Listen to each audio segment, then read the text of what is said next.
True, nervous, very, very dreadfully nervous I had been and am, but why will you say I am mad? The disease had sharpened my senses, not destroyed, not dulled them. Above all was the sense of hearing acute. I heard all things in heaven and in the earth. I heard many things in hell. How then am I mad? Hearken, and observe how healthily, how calmly I can tell you the whole story. It is impossible to say how first the idea entered my brain, but once conceived it haunted me day and night. Object there was none. Passion there was none. I loved the old man. He had never wronged me. He had never given me insult. For his gold I had no desire. I think it was his eye. Yes, it was this. He had the eye of a vulture, a pale blue eye with a film over it. Whenever it fell upon me, my blood ran cold. And so, by degrees, very gradually, I made up my mind to take the life of the old man, and thus rid myself of the eye forever. Now this is the point. You fancy me mad. Madmen know nothing, but you should have seen me. You should have seen how wisely I proceeded, with what caution, with what foresight, with what dissimulation I went to work. I was never kinder to the old man than during the whole week before I killed him. And every night, about midnight, I turned the latch of his door and opened it, oh, so gently. And then, when I had made an opening sufficient for my head, I put in a dark lantern, all closed so that no light shone out, and then I thrust in my head. Oh, you would have laughed to see how cunningly I thrust it in. I moved it slowly, very, very slowly, so that I might not disturb the old man's sleep. It took me an hour to place my whole head within the opening so far that I could see him as he lay upon the bed. Would a madman have been so wise as this? And then, when my head was well in the room, I undid the lantern cautiously. Oh, so cautiously, cautiously, for the hinges creaked. I undid it just so much that a single thin ray fell upon the vulture eye. And this I did for 7 long nights, every night, just at midnight. But I found the eye always closed.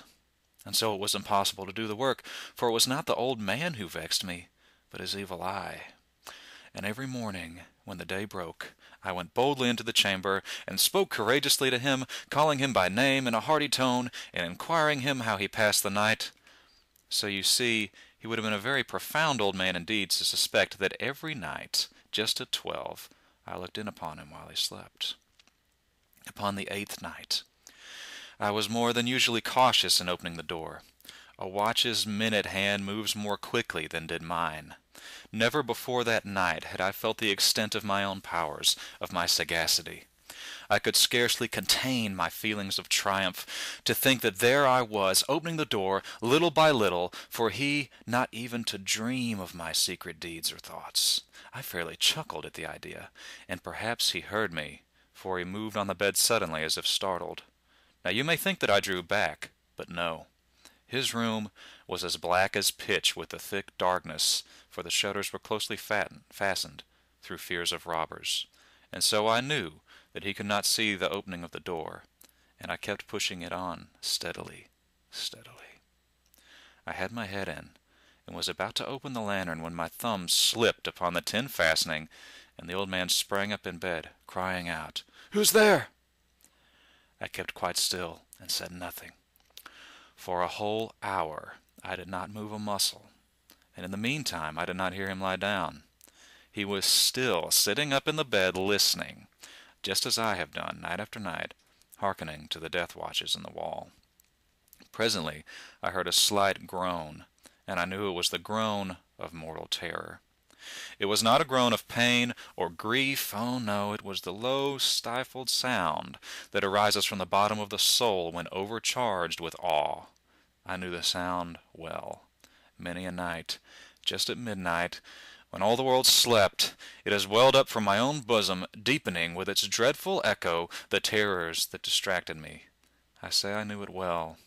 I knew what the old man felt, and pitied him, although I chuckled in my heart. I knew that he had been lying awake ever since the first slight noise, when he had turned in the bed.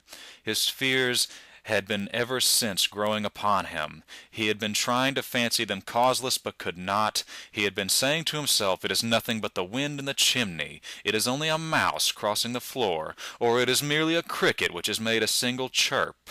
Yes, he had been trying to comfort himself with these suppositions, but he had found all in vain. All in vain, because death, in approaching him, had stalked with his black shadow before him and enveloped the victim. And it was the mournful influence of the unperceived shadow that caused him to feel, although he neither saw nor heard, to feel the presence of my head within the room. When I had waited a long time, very patiently, without hearing him lie down, I resolved to open a very, very little crevice in the lantern. So I opened it.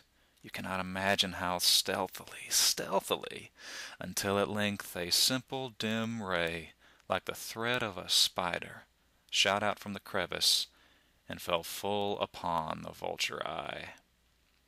It was open, wide open, and I grew furious as I gazed on it.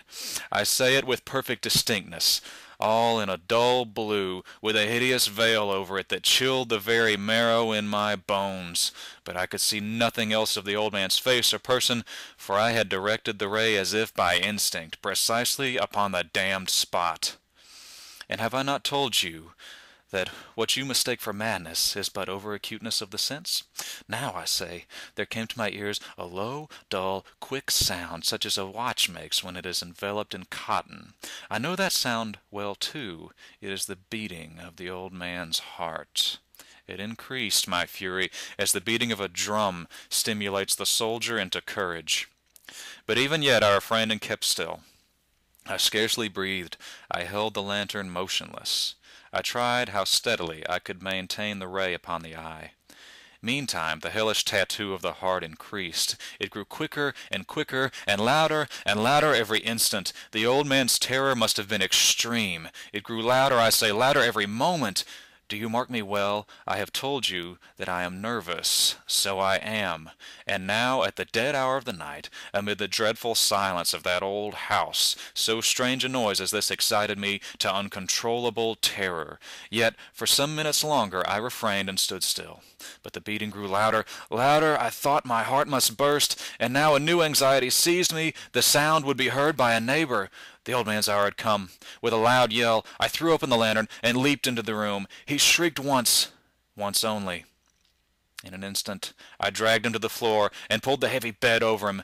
Then I smiled gaily, for the deed so far done. But for many minutes the heart beat on with a muffled sound. This, however, did not vex me. It would not be heard through the wall. At length it ceased. The old man was dead. I removed the bed and examined the corpse. Yes, he was stone dead.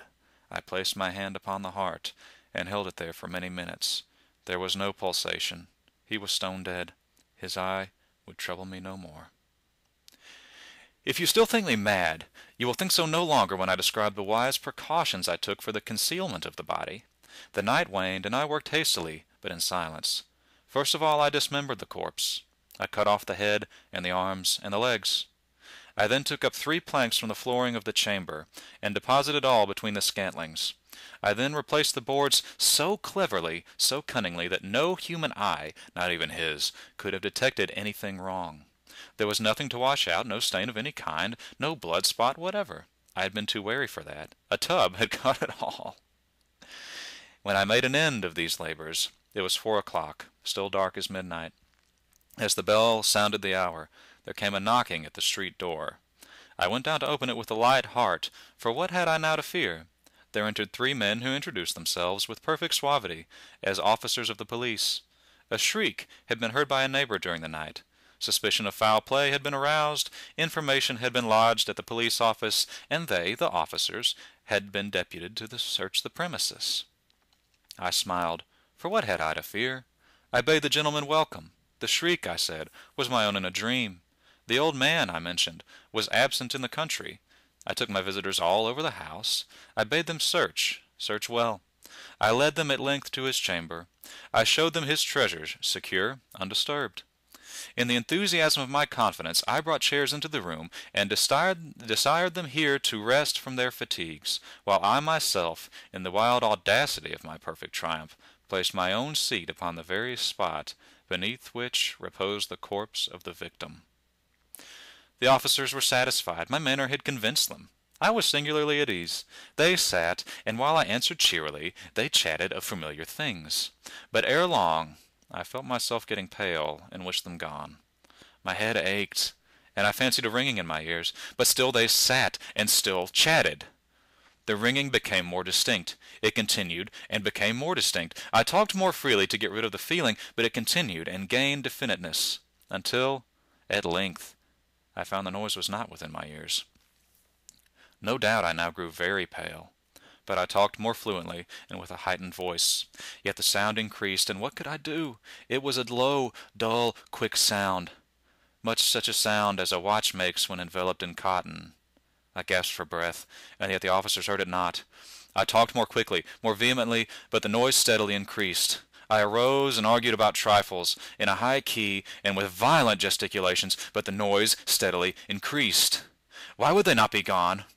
I paced the floor to and fro with heavy strides, as if excited to fury by the observations of the men, but the noise steadily increased. Oh God, what could I do? I foamed, I raved, I swore, I swung the chair upon which I had been sitting, and grated it upon the boards, but the noise arose over all, and continually increased. It grew louder, louder, louder, and still the men chatted pleasantly, and smiled. Was it possible they heard not? Almighty God, no, they heard, they suspected, they knew.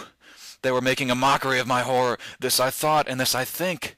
But anything was better than this agony. Anything was more tolerable than this derision. I could bear those hypocritical smiles no longer. I felt I must scream or die, and now again, hark, louder, louder, louder. Villains, I shrieked, dissemble no more. I admit the deed. Tear up the planks. Here, here. It is the beating of his hideous heart. The end.